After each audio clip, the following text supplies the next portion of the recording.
Hey YouTube, it's Ashley MPG, and today we're going to see how far we can get with what we've got. And today we've got the iPhone 13 Pro Max in gold. This is the 256 gigabyte version. So I'm going to be unboxing it, and I'm also going to be comparing it to the iPhone 13 Pro as well as the iPhone 12 Pro. So let's get started. We're going to do the green pull tabs here and here.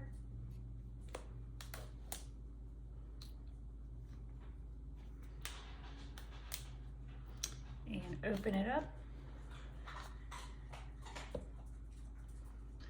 This is a beautiful iPhone. This is the gold color. You can see the gold around the camera lenses. Turn it this way and you can kind of see the camera cut out. We'll unbox it and show you that, but just really pretty. So we'll use the pull tab here and take it out of the box. My favorite part has to be the bezel when we unbox these, just because it is so pretty, especially in this gold color. It reminds me of C3PO in a way. And it's looking kind of white on the camera, but let's see if we can hold it up to like this white paperwork. You can see the difference. This is gold. Very subtle, like almost like a champagne gold. All right, so like I just showed you, we have this little packet of your paperwork, your SIM tool. In the back, you'll have a sticker.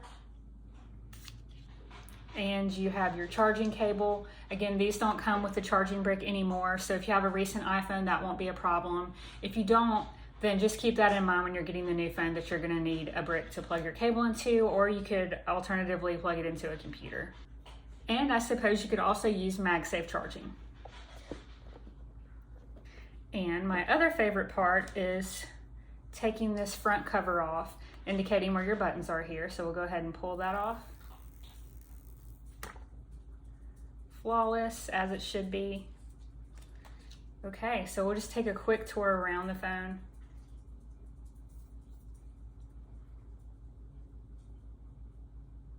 You have your silent switch there, your volume up and down, your SIM tray coming around to the bottom. Speakers, microphones, your charging ports coming around to this side, your antenna, your sleep, wake, or power button. Here's that camera. And I keep saying that just because it's a little bit more bulky than previous versions, so that's just about how much more bulky it is. We'll do a comparison beside the other phones. Let's see if it has any juice though first before we do that. A bit of press. There we go. All right, well, how about we go ahead and compare it to, this is my iPhone 12 Pro. If you wanna just look at the sizes, we'll go ahead and put this one in front.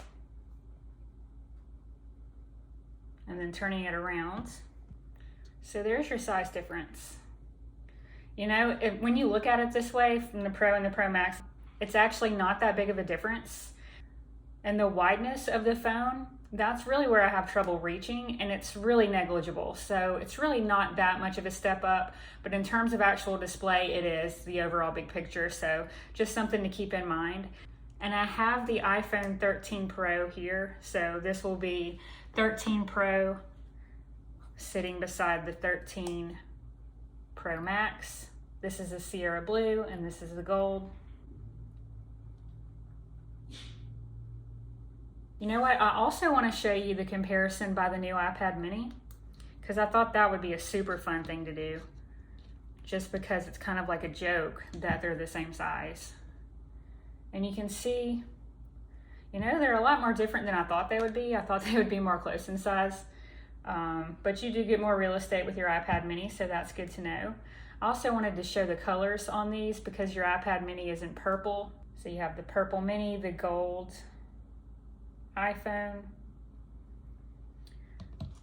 I also wanted to test MagSafe on the back, so I do have a wallet that I'll use with the phone. We'll just go ahead and put that on there. That color combination is horrible, so I'd have to get a new one for sure. That looks pretty bad on the gold iPhone. But the MagSafe works really well, and this is not going anywhere. I also have a MagSafe battery pack, so I did want to see how that looks on the Pro Max, just because it's bigger. And then MagSafe is pretty strong there. Again, just a look at the iPhone. You can swipe up to set it up. You can see it's asking me to set up here. And I won't be doing a full setup on this phone because I did it on the iPhone 13 Pro. So if you'd like to go check that out, you can. I think I also did the setup on the iPad mini, but I just wanted to do a couple of comparisons. So here we have the whole family. So you have the iPad mini, the iPhone 13 Pro Max, and the iPhone 13 Pro. As far as thickness, if you wanted to look at the iPad versus the iPhone Pro Max, and again, you can see just how substantial the camera is there as it lays just like a wedge because the camera lenses are so bulky. So as far as weight, you know, when I took the iPhone 13 Pro out of the box, immediately felt like a brick. As compared to the iPhone 12 Pro, it feels heavier in the hand for sure. It's noticeable. It's not a ton of extra weight, and I forget the precise measurements, but it felt like that. So when I unboxed the Pro Max, I thought it would be, you know, a mega brick, but it really doesn't feel like that. And I don't know if that's because the size is bigger, so it displaces the weight a little bit better and you feel like it's lighter, but I did notice that. As far as aesthetics, I really like the way that this one looks. I'm gonna like the bigger real estate. I'm gonna love playing games on this. I play games a lot, obviously watch a lot of videos, and so this might be the clear winner for me, especially because, you know, I really wanted this iPad mini and I thought that it would be comparable in size to the Pro Max, and so I decided, well, I'll just get the Pro and then I'll have my iPad mini. But the size of the Pro Max and the iPad mini are not really that similar. This is gonna offer you more than this, and this is gonna offer you more than this as far as real estate on the screen. So if I had to pick for my own personal reasons, I think I'll be sticking with the iPhone 13 Pro Max, and I'll include the iPad mini in my everyday lineup. It all comes down to personal preference. I do realize that though.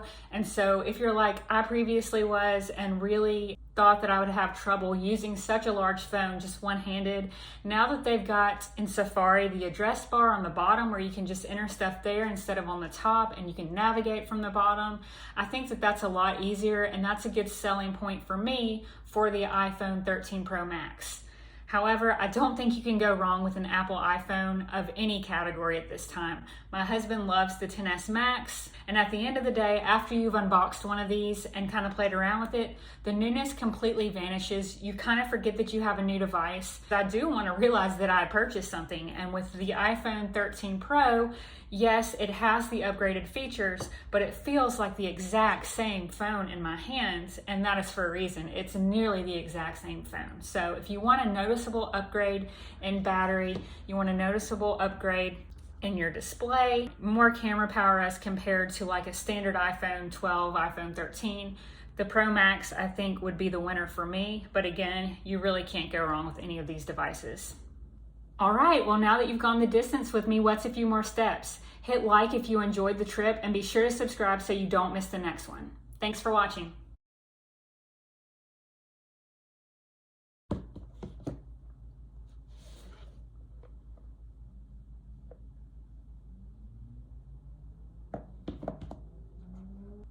MagSafe batteries are MagSafe charge